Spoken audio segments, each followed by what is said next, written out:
I'm Joe Stockdale, safety trainer for the City of Northwood. One of my responsibilities is to help reduce the number of motor vehicle accidents in our city. Vehicle collisions were our most frequent and costly type of claims involving our employees. It seemed like every time we turned around, there was another accident report being turned in. We even had one fatal accident. To address this dangerous trend, we've implemented a comprehensive program designed to help our employees prevent motor vehicle collisions. And so far, we've been very successful. In this video, we'll share with you some of the lessons we've learned so we don't meet by accident.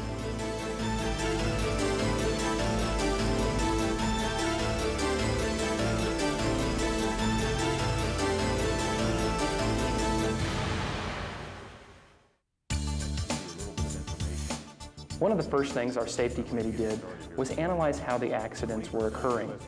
We looked at past incident reports and interviewed drivers from different departments.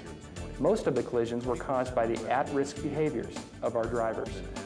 In the fatal accident, the employee was not wearing a seatbelt, even though there's a state law and we have a policy requiring seatbelt usage. We've already implemented most of the key elements of a vehicle safety program, including a good inspection and maintenance program, annual checks of employees' motor vehicle records, defensive driving classes, and a root cause accident investigation system. We also provide follow-up training and counseling when appropriate. But something was missing. No matter how hard we preached about seatbelts, speeding, backing, it didn't seem to sink in. Accidents were still happening at an alarming rate. So I decided to ask our employees how they thought we could improve on our accident record. I looked up the names of city employees who had recently been involved in motor vehicle collisions and asked them to attend a brainstorming session. We made it clear in advance that we didn't want to assign blame. We just wanted their feedback and ideas on how to prevent these accidents in the future. Their input was invaluable. Welcome and thanks for coming. During this session, we're going to discuss the types and causes of vehicle collisions that have recently occurred in the City of Northwood. Now, I know all of you have had at least one preventable accident. We want to know how they happened, what the root causes were, and how we can go about preventing future ones. But first, let's go over some of the statistics regarding the most frequent causes of vehicle collisions. The most common types of accidents this past year were from backing, 26%, following too closely, 24%, failure to yield the right-of-way at intersections, 18%, excessive speeds, 15%, ice and snow related, 9%, and all others, 8%. An investigation into these accidents found that nearly all of them were preventable and were caused by the at-risk behaviors of the drivers. Now, let's look at the consequences of these collisions. Our employees experienced pain and suffering as a result of their unsafe driving. They lost time from work. One family lost a loved one.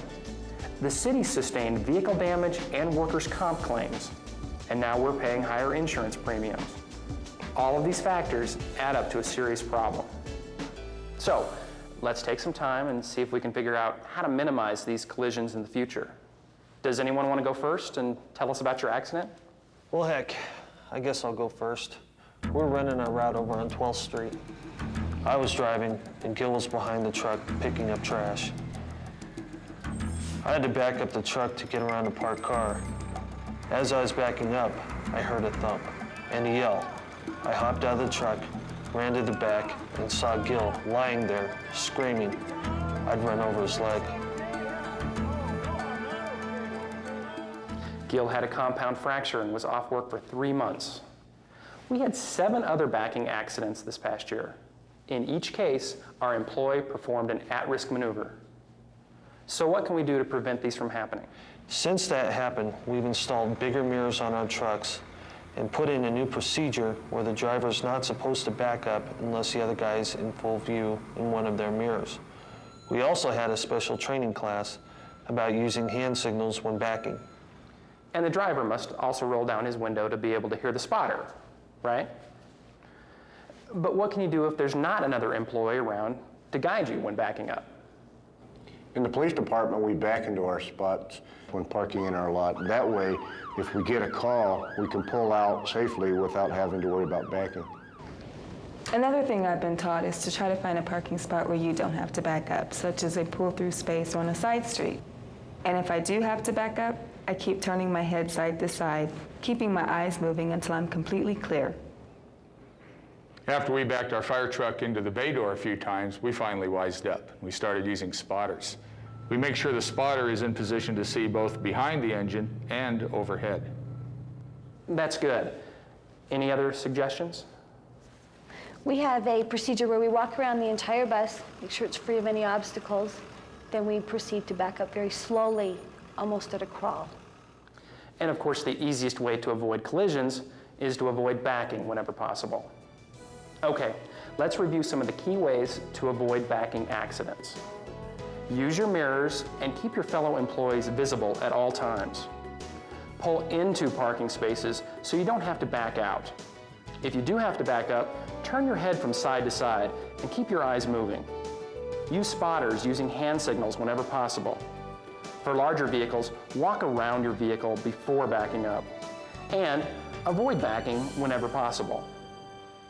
Okay, the next most frequent type of accident is rear-end collisions from following too closely or going too fast.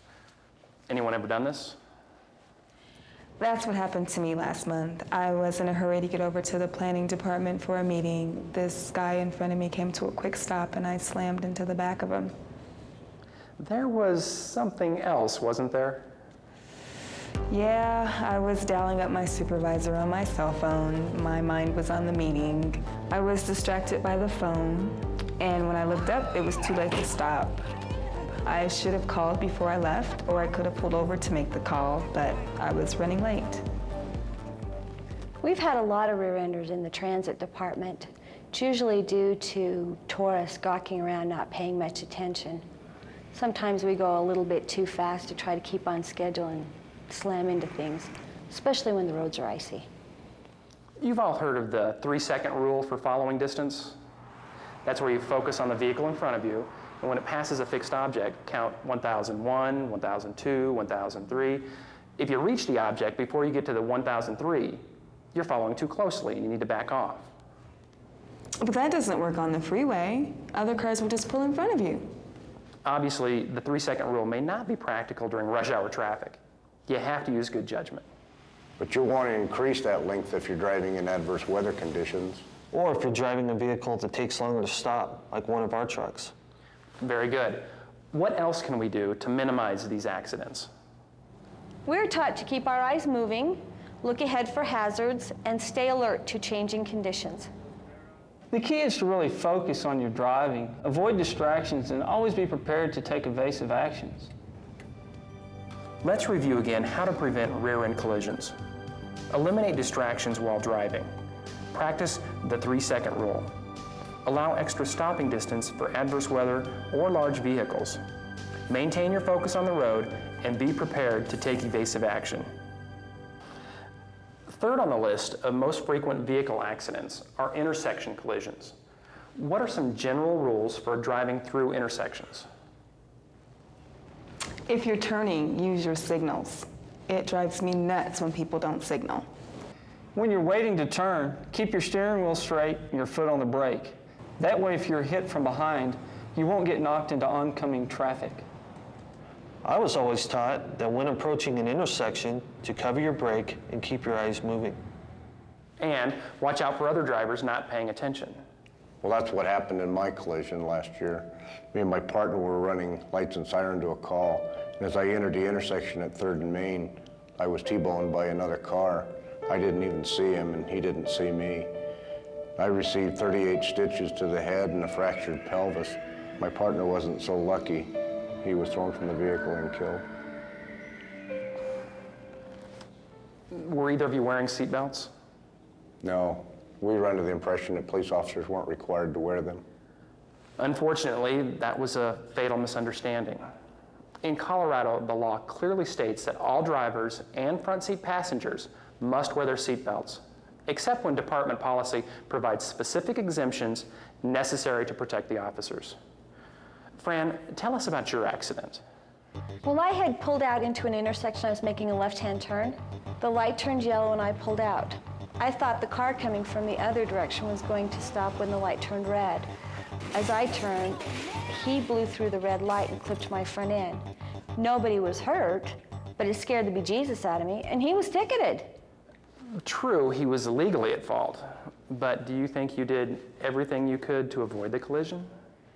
Well, I really should have waited until I knew for sure if he was going to come to a stop. Or you could have waited until the next left turn arrow. Intersection accidents are very common and oftentimes deadly. People race to beat a yellow light and blow through an intersection at excessive speeds. So what can we do? With the big trucks we drive, I just wait for the green arrow or until I know it's clear. We're under orders if we're running lights and siren that we'll slow down at a green light and stop completely at a stop sign or a red light. We make sure everyone else yields to us before we enter the intersection. We have that policy too. I was just in a hurry that day and I learned a lesson that I'll never forget. But you're of no help to anyone unless you arrive there safely. So let's summarize some of the do's and don'ts regarding intersections. Use your turn signals so other drivers know your intentions. While waiting to turn, keep your wheels straight and your foot on the brake. Wait for all traffic to clear before proceeding, or wait for the next signal. When going straight through an intersection, cover your brake and watch for other drivers. During an emergency response, make absolutely sure that traffic in all directions has stopped before proceeding through an intersection. We've had our first incident of road rage. Jane, would you like to give us the details? Well, first off, I'd like to say it wasn't even my fault. I mean, it happened a couple weeks ago. It was in the morning. I was driving down the interstate, but I was going the speed limit. And right away, there's some guy, he's on my tail. And so I hit my brakes, and he swerves into the other lane. Immediately, he comes back. That goes on for a couple of miles, and then he starts to pass me, and as he's passing me, he's screaming obscenities and shaking his fist at me, so I flip him off. As he starts passing me further, he just jerks into my side of the lane, so I go off the road. I mean, he caused all this damage to my car. The idiot almost killed me. It sounds like you provoked him a little. Well, you would too if someone was on your tail like that. If I'd have seen that, I'd have given you both a ticket. That's how people get killed, Jane. It takes two people to tangle, and one of you needs to act like an adult. You have to control your emotions. Ignore those hotheads. Don't let them get to you. Some people are too stressed out these days, and the smallest thing can lead to a serious act of road rage. What else should she have done in this situation, Officer Rocco? Well, don't provoke the other driver or look them in the eye. Get their plate number, and if you have a cell phone, pull over to the side of the road and call 911 or the local police department. But don't play their game, because if you do, you're asking for trouble. Good ideas. Remember what Officer Rocco said. Road rage is usually a two-way street. Keep your emotions under control and don't provoke other drivers.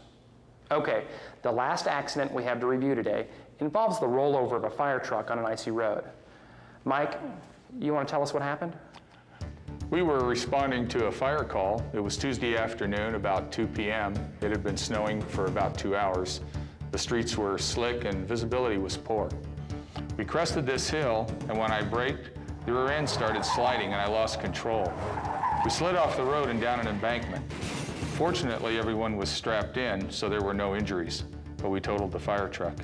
Yeah, that was a bad one. How fast were you going? I was going 35 in a 35 zone, but considering the conditions, maybe that was a little too fast. Although it was an emergency call, and I was pumped. But we never got to the call, so we weren't able to help anyone. Sound familiar to anyone? Yeah, last winter I was on my way to a water main break, and I came to an intersection and the light was red. I proceeded to turn right on red, and out of nowhere, a car from the left slammed into me. He said he couldn't stop that fast. And considering the conditions, I should have waited until the light turned green and then made sure everything was clear before I proceeded. Braking distances are much greater on ice and snow. You need to reduce your speed and give yourself plenty of room to stop. Also, some of the maneuvers you do on dry streets are not advisable during icy conditions. And those of us who drive in the mountains have special hazards to deal with, such as steeper hills, shady spots, bridges with ice on them, and wild animals on the road. Well, I learned my lesson. But at least it wasn't as bad as that bonehead move those Parks guys did last winter. You mean driving the dump truck onto the ice at Dawson's Lake to check the ice thickness? Yeah, it went down faster than the Titanic. Well, they said the supervisor gave him the okay. Well, I think they're both in the running for the Darwin Award. Yeah, we all make mistakes. Some are just more outrageous than others. But we're all here to learn from our mistakes, and I'll bet that one never happens again. At least I hope. You know, there's few other situations I've noticed when I'm driving around town that bother me. Last week, I observed several seasonal employees piling into the back of a pickup truck to ride back to the shop at the end of the day. Everyone needs to be in a passenger seat and buckled in, even when driving short distances. Also, keep those small tractors and other unlicensed vehicles off the streets. Then yesterday, I was going through a water main repair project on Elm Street. The cones and barricades were set properly, but a city truck was parked outside the cones, creating a hazard for passing motorists. He said he just stopped by for a minute, but that's all it takes for an accident to happen. Finally, when you leave your vehicle, even if you're in a hurry, please turn off the engine, take it out of gear, and set the parking brake. Otherwise, it may drive off without you. I know we've covered a lot of material in terms of preventing vehicle collisions, so hopefully you won't. But in case you do have another accident, what procedures should you follow? Call 911 or your local police, and of course, summon emergency medical care if needed. And remain at the scene and cooperate with the police. Have your driver's license and your insurance and registration card available. You will have to file a police report if the damage is $1,000 or more. And depending on the circumstances, you may have to take a drug and alcohol test. Get the name, address, and insurance company of the other driver involved, and get the names and phone numbers of any witnesses too. Also, don't admit liability. Report the accident to your supervisor and risk manager. They will in turn report it to CIRSA, our insurer, who will assign a claims adjuster to investigate it and determine who's liable. You've all come up with some great suggestions, and we could probably go on for many more hours. But let's recap some of the main points we've talked about today. Let's start with our most frequent and costly type of vehicle collisions, backing. Avoid backing whenever possible. Use your mirrors and keep your fellow employees visible at all times. Pull into parking spaces so you don't have to back out. If you do have to back up, turn your head from side to side and keep your eyes moving. Use spotters using hand signals whenever possible. And for larger vehicles, walk around your vehicle before backing up. The second most frequent types of accidents involve rear-end collisions. These can be reduced if you eliminate distractions while driving. Practice the 3-second rule. Allow extra stopping distance for adverse weather or large vehicles. And maintain your focus on the road and be prepared to take evasive action. Intersections can be very dangerous and result in severe collisions. Remember these key do's and don'ts. Use your turn signals so other drivers know your intentions. While waiting to turn, keep your wheels straight and your foot on the brake. Wait for all traffic to clear before proceeding, or wait for the next signal. When going straight through an intersection, cover your brake and watch for other drivers. During an emergency response, make absolutely sure that traffic in all directions has stopped before proceeding through an intersection. A rapidly increasing danger on the highways is road rage. You can control these situations if you keep your own emotions under control. Don't provoke other drivers. Don't make eye contact. Let them pass. Get their license and call 911 or the local police. Many collisions and rollovers have been caused by ice and snow. Remember these simple tips. Slow down and give yourself plenty of stopping distance. Know your vehicle's handling and braking characteristics. Don't perform unnecessary maneuvers. Anticipate and react to special hazards, especially in the mountains. And don't drive on frozen lakes. When you are involved in an accident, you must follow these basic procedures. Summon the emergency medical and police departments. Cooperate with law enforcement officials. Exchange names, phone numbers, and insurance information. Don't admit fault or liability. Report the accident to your supervisor and follow your entity's accident reporting procedures. And most importantly, always wear your seatbelt. That concludes our session for today. We'll use the ideas we came up with today as a training tool for the rest of our employees during our defensive driving classes. No offense, but I hope I never see you here again. I really appreciate your input and suggestions on how to prevent vehicle collisions. Let's all drive safe and don't meet by accident.